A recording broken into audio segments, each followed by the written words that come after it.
ভারতের প্রধানমন্ত্রী নরেন্দ্র মোদী নেতৃত্বাধীন সরকার মহিলাদের জন্য একটি গুরুত্বপূর্ণ আইন এনেছে, যার নাম নারী শক্তি বন্ধন অধিনিয়ম অর্থাৎ মহিলা সংরক্ষণ বিল। এই বিলের মূল উদ্দেশ্য হচ্ছে লোকসভা ও রাজ্যের বিধানসভায় 33% আসন মহিলাদের জন্য সংরক্ষণ চালু করা, যার ফলে সংসদ এবং রাজ্যের বিধানসভায় মোট আসনের 1/3 মহিলাদের জন্য সংরক্ষিত থাকবে। উল্লেখ্য, বর্তমানে লোকসভায় মহিলাদের সংখ্যা প্রায় 14%। এই আইন কার্যকর হলে তা প্রায় 33% পর্যন্ত বাড়বে।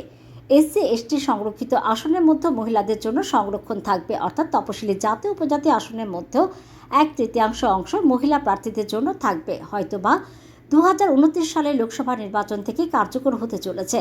মোদী সরকারের এই বিলকে সমর্থন করে বৃহস্পতিবার আগরতলা শহরে ভারতীয় জনতা পার্টির মহিলা মোর্চার উদ্যোগে রবীন্দ্র শতবার্ষিকী ভবনের সামনে থেকে দেশের প্রধানমন্ত্রীকে ধন্যবাদ জানিয়ে পদযাত্রা অনুষ্ঠিত হয়।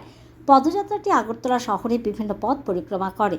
এ সম্পর্কে জানান রাজ্য বিধানসভার মুখ্য সচেতক বিধায়িকা কল্যাণী রায়। দেখুন, আজকে নারী শক্তি বন্ধন অধিনিয়ম নিয়ে দেশের মাননীয় প্রধানমন্ত্রী নরেন্দ্র মোদীজি সংসদে বিস্তর আলোচনা করছেন। 16, 17, 18 এই অনুষ্ঠান সংসদের উচ্চকক্ষে এবং নিম্নকক্ষে চলতে থাকবে।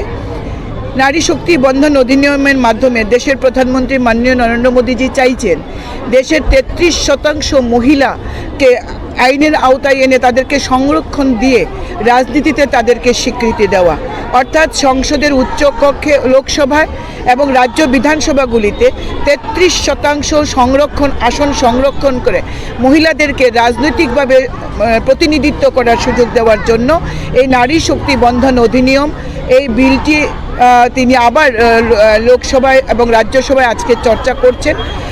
এই আইনের মাধ্যমে দেশের 33% মহিলা তাতে রাজনৈতিকভাবে সুযোগ পাবেন প্রতিনিধিত্ব করার।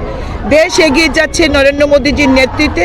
তিনি বিশ্বাস করেন যে এই দেশের নারীদেরকে পেছনে ফেলে কোনোভাবে দেশকে বিকশিত ভারত করা যাবে না। তাই তিনি এই আইনের উপর, এই বিলের উপর অত্যন্ত জোর দিয়েছেন।